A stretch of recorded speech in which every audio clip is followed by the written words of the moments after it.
개미들이 외면을 한 부분들이 있습니다. 네. 첫째, 50만 원 가까이 되는 이 최고 공모가가 났잖아요.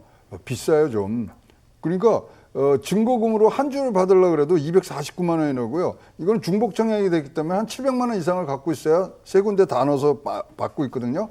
근데 거기다가 고평가 논란이 많았죠. 그래서 금융당국에서 지금 뭐 공모가로 해서 지금 올린 돈이 있는데 그거 좀 내리세요. 그래서 10% 내린 게 지금 공모가가 된 거거든요.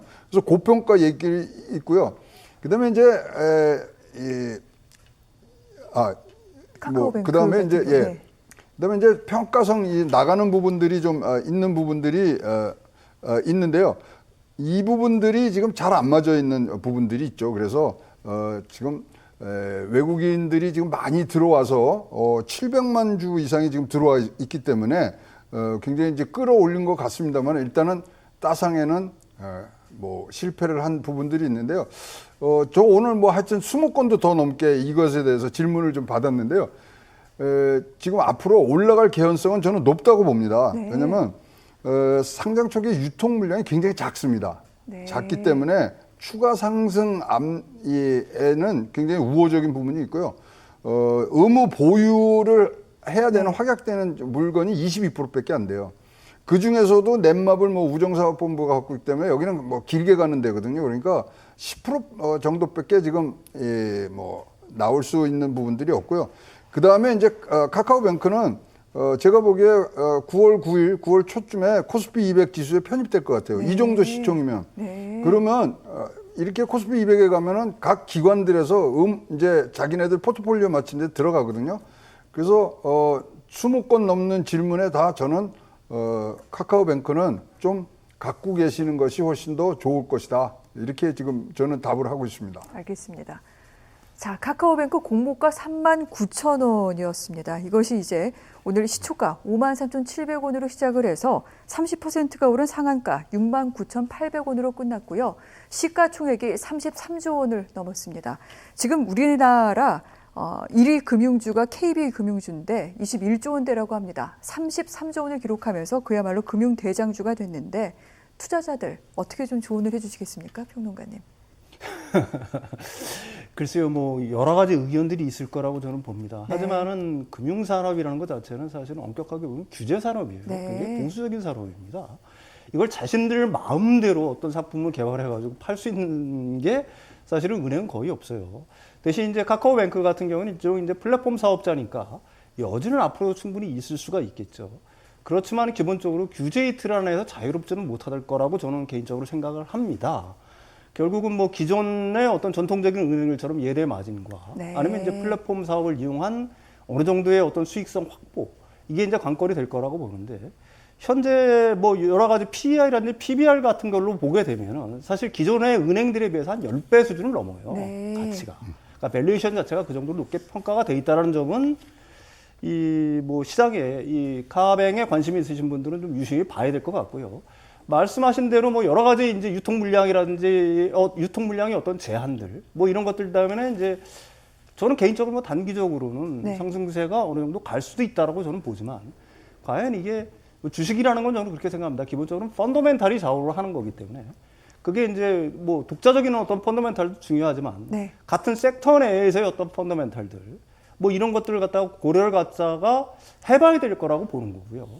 가령 뭐 특정 기업이 뭐 동종 업계의 어떤 다른 기업들보다 과도한 어떤 평가가 돼 있다라고 한다면은 네. 충분히 그럴 만한 가치가 있는 것인지는 사실은 이거에 관심 있는 뭐 개인들 같은 경우에는 충분히 고려를 해봐야 될 거다, 이렇게 봅니다. 알겠습니다.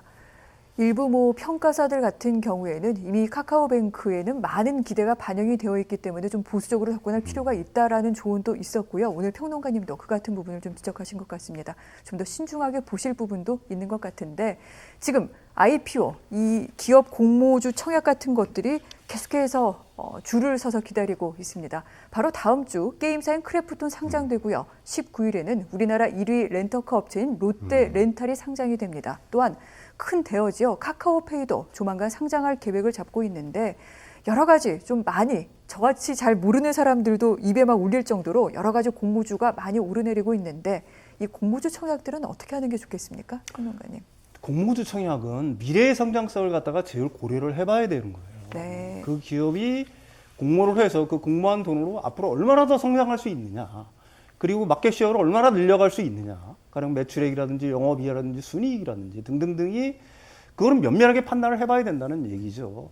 가령 뭐 지금 이렇게 돈을 받아가지고 앞으로의 성장 가능성이 거의 없다. 그러면 사실 주식시장은 그 가치를 갖다가 제대로 반영을 하지 않는 게 상례입니다. 그러니까 향후 18개월 이후에 이 회사는 어떻게 될까를 갖다가 한번 상상을 해보고요. 이 회사가 어떤 제품을 만들어내고 어떤 서비스를 이용을 해서 돈을 벌 것인가, 그리고 그거는 지속 가능성이 있는 것인가를 갖다가 꼼꼼히 살펴본 후에 네. 사실은 그런 주식에, 그런 기업 어떤 공모주에 그 참여하시는 게 수익을 갖다가 극대화시킬 수 있는 방법이라고 생각을 합니다. 알겠습니다. 예. 미래 가치를 따져봐야 된다 말씀을 하셨고요.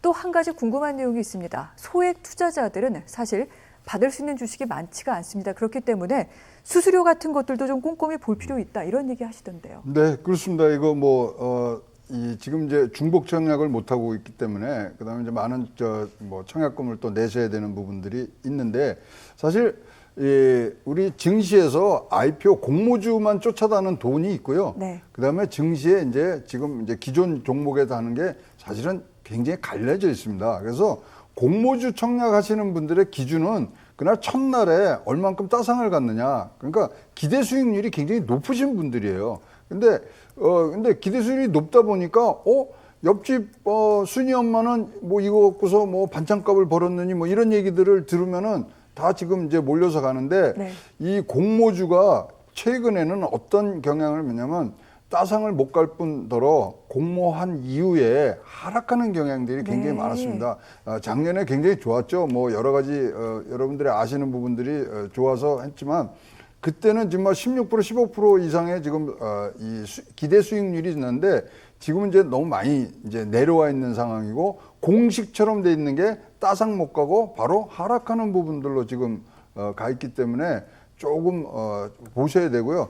수수료 이거는 필수 지금 내셔야 되는 지금 기본 통행료라고 보시기 때문에 하는데, 이제 앞으로는 중복 청약이 이제 안 되기 때문에 네. 진짜로 좋은 투자 관리하는 이걸 담당하는 투자증권사에 여러분들이 이제 잘 선택을 하셔야 보고, 아까 윤석전 평론가가 얘기한 게 굉장히 중요한데, 공모주는 그러니까 주식이라는 게 미래에 대한 투자가 있고 실적에 대한 투자가 있거든요. 네. 공모주는 미래에 대한 투자이기 때문에 꼼꼼하게 이것이 잘 성장성이 있을 것인가, 이런 것들을 따져 보신 다음에 가고, 또 이걸 따져 보시기 힘들잖아요, 우리 개인들이. 그러면 많은 증권사들이 보고서들이 나옵니다. 그래서 꼭 한 번은 읽어 보시고, 그냥 옆집 순이 엄마가 지금 한다 그래서 쫓아가시는 그런 모습은 공모주 청약에서는 지금 상황에서는 굉장히 조금 위험해지는 그런 부분들은 분명히 있다고 보여집니다. 네.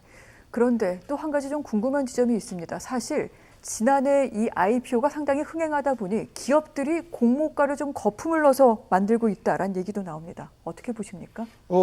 이거는 이제 주관사가 있고요. 네. 그다음 주관사에서 이제 사실 비교 대상 기업들을 정해서 공모가를 이제 확정을 짓고요.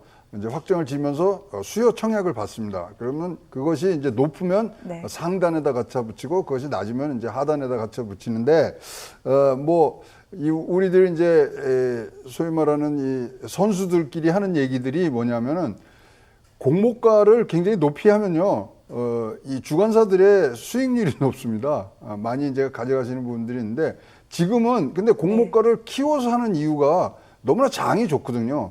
그리고 이 IPO는 지금 우리 주식시장에 들어와서 요번처럼 이런 수급의 문제까지 걱정할 정도로 많이 들어오더라도, 네. 그만큼 주식시장이 기업에서 활용을 한다는 얘기이기 때문에 굉장히 도움이 되는 부분들이 있어서, 사실 기업 가치가 좀 올라가는 부분들이 있지만, 자기네들 생각에는 이것은 분명히 자기네들이 앞으로 미래에 해낼 것이라는 것을 먼저 얘기를 하는 거기 때문에, 네.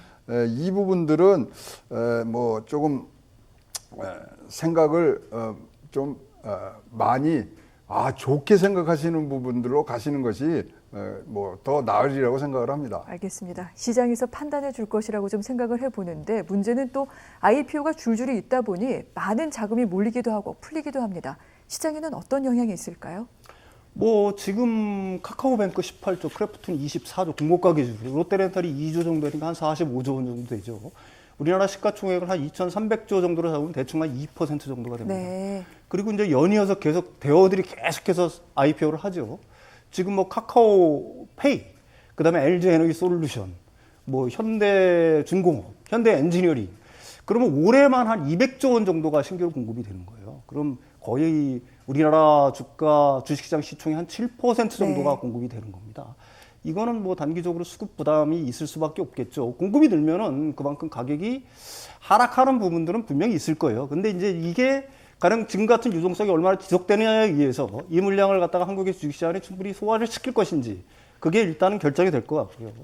섹터 내의 부담들은 분명히 있을 겁니다. 네. 가령 이제 섹터 내의 대장주로 신규 뭐 공모하는 기업들이 올라가게 되면은 그 나머지 부분들은 이제 포트폴리오 조정을 해서 팔게 되는 경우가 그렇죠. 뭐 대부분이거든요. 네. 우리나라가 뭐 빅히트가 대표적이죠. 빅히트가 올라가면서 다른 엔터들이 약간 하락한 것처럼 똑같은 현상이 뭐 재발되지 않는 보장은 제가 생각하기에는 없는 것 같고요.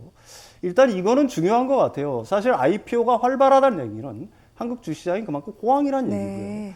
그리고 호황이라는 얘기는 곧이어서 침체기나 후퇴기가 올 수 있는 가능성도 있다. 그러니까 이런 부분들도 주식시장에 참여하시는 분들은 좀 네. 면밀하게 보셔야 될 것 같습니다.